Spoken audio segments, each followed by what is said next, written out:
Seja bem-vindo ao Preveste UEA. Eu sou o professor Raul Queiroz, tenho 37 anos, sou do sexo masculino, tenho cabelos pretos, sou um homem negro, estou trajando uma calça bege e uma camisa azul. O ambiente é um estúdio de televisão e eu vou utilizar um quadro interativo para anotações. E o assunto de hoje é paráfrase, paródia e estilização. Nossos objetivos são conhecer os conceitos de paráfrase, paródia e estilização e diferenciar esses recursos nos gêneros textuais. Mas antes de irmos para as questões, vamos dar uma olhada nos conceitos. Vamos lá, gente? Olha só, primeiramente falar de intertextualidade. A intertextualidade envolve a incorporação de elementos formais ou semânticos de textos já existentes em uma nova produção textual. Em outras palavras, trata-se de textos que contêm total ou parcialmente partes semelhantes ou idênticas. Prestem atenção, semelhantes ou idênticas a textos anteriormente criados. Agora, falando desses recursos que são paródia e paráfrase, vejam só. A paráfrase e a paródia são recursos que estabelecem diálogos entre diferentes textos, criando um novo a partir de um texto-fonte. Embora frequentemente consideradas sinônimas, a paródia e a paráfrase possuem características distintas. Ambas são empregadas na literatura, nas artes plásticas, na música, no cinema, na escultura e em outras formas de expressão, tá? Vejam só, aí o que significa paródia é derivada do grego parodes, né?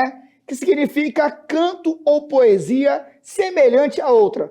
Trata-se de uma releitura cômica que geralmente incorpora um tom humorístico e irônico, alterando o sentido original para criar algo novo, né? A paródia, ela não só traz humor, ela traz crítica também. A paráfrase do grego parafrases significa a reprodução de uma sentença. Diferente da paródia, a paráfrase refere-se a um ou mais textos sem alterar a ideia original. Ou seja, quando você está parafraseando, você está falando você está pronunciando a mesma ideia, você está expressando o mesmo pensamento, mas com palavras diferentes. Isso significa parafrasear. Olha só, também existe a estilização. Nesse caso, é um processo que remove os detalhes originais de um determinado texto para lhe atribuir uma nova roupagem, isto é, estilo. Nesse caso, o texto original tem sua ideia preservada, porém, sua forma física é alterada. E aí, vamos lá a estes três recursos. Exemplos aqui nos casos das artes plásticas. Olha só. Vejamos a distinção entre os conceitos com um exemplo visual. Esse é o quadro Mona Lisa, conhecidíssima, né? A Madonna, a Gioconda, que é de Leonardo da Vinci. Olha só, o Leonardo da Vinci pintou esse quadro fenomenal, que aí teve várias releituras. Nesse caso aqui, nós vamos ver uma paródia. Vejam só, essa imagem representa uma paródia do original, uma vez que, de forma satírica, tenta representar um comportamento social odierno. Vejam só que a Mona Lisa, nesse caso aqui, ela está fazendo uma selfie, né? Utilizando aí o seu smartphone. E aqui a gente vai ver, olha só, perceba que a imagem não apresenta caráter cômico ou irônico, fazendo referência à obra Mona Lisa sem haver alteração da ideia original do texto, modificando apenas a perspectiva de observação da imagem. Vejam só.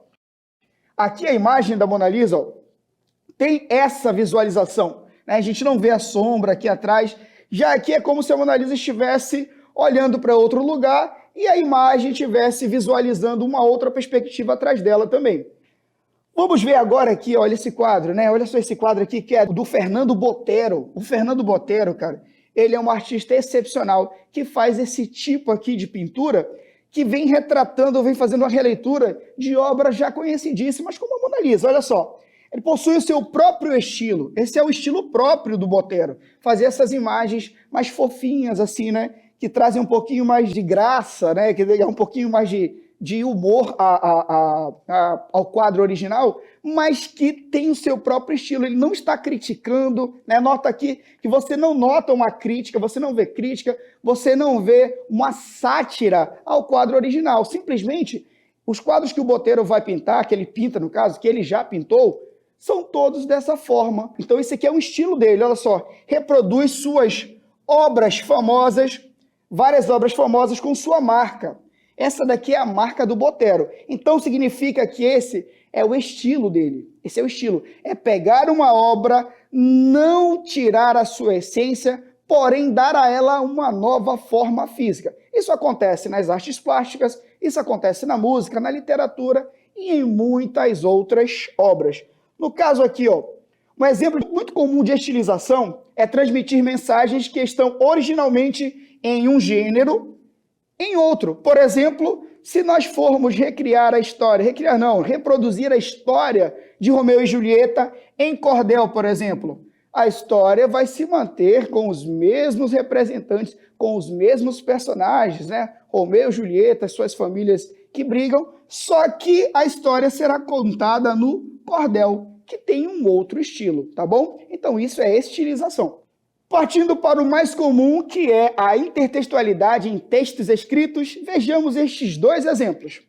Texto original, Gonçalves Dias em Canção do Exílio, conhecidíssimo. Minha terra tem palmeiras onde canta o sabiá. As aves que aqui gorjeiam, não gorjeiam como lá.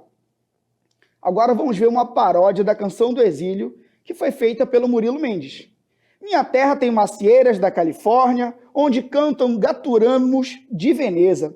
Eu morro sufocado em terra estrangeira. Nossas florestas, nossas flores são mais bonitas, nossas frutas são mais gostosas, mas custam 100 mil réis a dúzia. Ai, quem me dera chupar uma carambola de verdade e ouvir um sabiá com certidão de idade. Agora a paráfrase da Canção do Exílio. Um sabiá na palmeira, longe.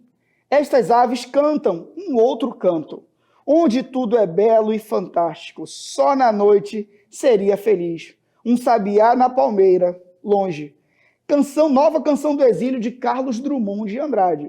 Olha só, a paródia, que foi o primeiro texto, né, depois do texto do Gonçalves Dias, trouxe um tom mais humorístico e crítico ao mesmo tempo, enquanto a paráfrase, que foi esse segundo texto, apenas reescreveu o que o Gonçalves Dias colocou lá na Canção do Exílio com outras palavras, aquele tom de saudosismo. Então, enquanto o texto do Murilo procurou dar um tom mais humorístico, irônico, mais criticidade, né? O texto do Carlos Drummond simplesmente veio trazer aquele sentimento que Gonçalves Dias sentiu lá na Canção do Exílio, de uma forma diferente, né, com outras palavras. Vamos agora às questões. Presta atenção aí, ó. Leia o poema de Carlos Drummond de Andrade. Tudo tem limite, exceto o amor de Brigitte. Tudo tem limite, exceto quem? O amor de Brigitte. E aí a pergunta é a seguinte sobre esse texto aí. Representa uma paráfrase do poema. Uma paráfrase do poema. Letra A. Qualquer coisa tem limite. Exceções são o amor e Brigitte. Letra B. A não ser o amor de Brigitte, qualquer coisa tem limite. Letra C. Assim como todos os amores, o amor de Brigitte é infinito. Letra D. Apesar do amor de Brigitte, qualquer coisa tem limite. E a letra E. Ainda que nem tudo tenha limite, o amor de Brigitte é infinito. Voltando aqui à questão, nós vemos que tudo tem limite. Afirmação aqui, ó, de que tudo possui limite. A não ser, né, exceto o amor de Brigitte. Não é a Brigitte, né, que não tem limite. É o amor dela, olha só. Exceto o amor de Brigitte. De Brigitte é o adjunto adnominal de amor, tá vendo aqui, ó? O amor de Brigitte. Então, esse cara aqui é um classificador dele. Não significa que a Brigitte seja também sem limites nesse caso. Então, nós vemos aqui que a resposta está na letra B. A não ser o amor de Brigitte, exceto o amor de Brigitte, olha só, o a não ser, ele vai dar essa ideia de exceção, assim como a palavra exceto, né? Então, a não ser o amor de Brigitte, de novo aqui, ó, o amor é o núcleo, de Brigitte vai classificar esse amor. Qualquer coisa tem limite, qualquer coisa é igual a tudo, então significa que tudo tem limite, exceto o amor de Brigitte. Vamos para a próxima questão. Leia a narrativa O Leão, o Burro e o Rato, de Milor Fernandes. Um leão, um burro e um rato voltaram à final da caçada que haviam empreendido juntos e colocaram numa clareira tudo que tinham caçado. 2 veados, algumas perdizes, 3 tatus, uma paca e muita caça menor. O leão sentou-se num tronco e, com voz tonitruante que procurava inutilmente suavizar, berrou: "Bem, agora que terminamos um magnífico dia de trabalho, descansemos aqui, camaradas, para a justa partilha do nosso esforço conjunto. Compadre Burro, por favor, você, que é o mais sábio de nós 3, com licença do compadre Rato, você, compadre Burro, vai fazer a partilha desta caça em 3 partes absolutamente iguais. Vamos, compadre Rato, até o rio, beber um pouco de água, deixando nosso grande amigo Burro em paz para deliberar." Os 2 se afastaram, foram até o rio, beberam água e ficaram um tempo. Voltaram e verificaram que o burro tinha feito um trabalho extremamente meticuloso, dividindo a caça em 3 partes absolutamente iguais. Assim que viu os 2 voltando, o burro perguntou ao leão: "Pronto, compadre leão, aí está. Que acha da partilha?" O leão não disse uma palavra, deu uma violenta patada na nuca do burro, prostrando-o no chão, morto. Sorrindo, o leão voltou-se para o rato e disse: "Compadre Rato, lamento muito, mas tenho a impressão de que concordem que não podíamos suportar a presença de tamanha inaptidão e burrice. Desculpe eu ter perdido a paciência, mas não havia outra coisa a fazer. Há muito que eu não suportava mais o compadre Burro. Me faça um favor agora, divida você o bolo da caça, incluindo, por favor, o corpo do compadre Burro. Vou até o rio novamente, deixando-lhe calma para uma deliberação sensata." Mas o leão se afastou, o rato não teve a menor dúvida, dividiu um monte de caça em 2, de um lado toda a caça, inclusive o corpo do burro, do outro apenas um ratinho cinza morto por acaso. O leão ainda não tinha chegado ao rio quando o rato chamou: "Compadre leão, está pronta a partilha?" O leão, vendo a caça dividida de maneira tão justa, não pôde deixar de cumprimentar o rato. "Maravilhoso, meu caro compadre, maravilhoso! Como você chegou tão depressa a uma partilha tão certa?" E o rato respondeu: "Muito simples. Estabeleci uma relação matemática entre seu tamanho e o meu. É claro que você precisa comer muito mais. Tracei uma comparação entre a sua força e a minha. É claro que você precisa de muito maior volume de alimentação do que eu. Comparei ponderadamente sua posição na floresta com a minha. Evidentemente, a partilha só podia ser esta. Além do que sou um intelectual, sou todo espírito." "Inacreditável, inacreditável, que compreensão, que argúcia!" exclamou o leão, realmente admirado. "Olha, juro que nunca tinha notado em você essa cultura. Como você escondeu isso o tempo todo? E quem lhe ensinou tanta sabedoria?" "Na verdade, leão, eu nunca soube nada. Se me perdoa um elogio fúnebre, se não se ofende, acabei de aprender tudo agora mesmo com o burro morto." Moral, só um burro tenta ficar com a parte do leão. Vamos lá, gente, ao comando da questão.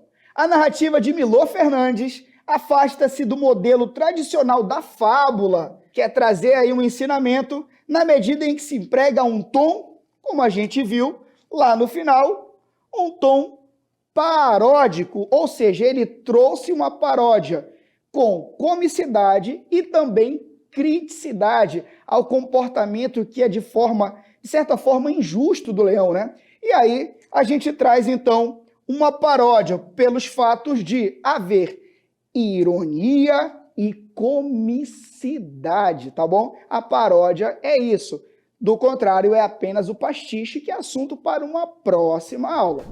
E aí, vestibulando, na aula de hoje nós vimos paródia, paráfrase e estilização, assuntos importantíssimos para a interpretação textual e também para o vestibular da UEA. Sendo assim, siga o Preveste UEA em todas as redes sociais.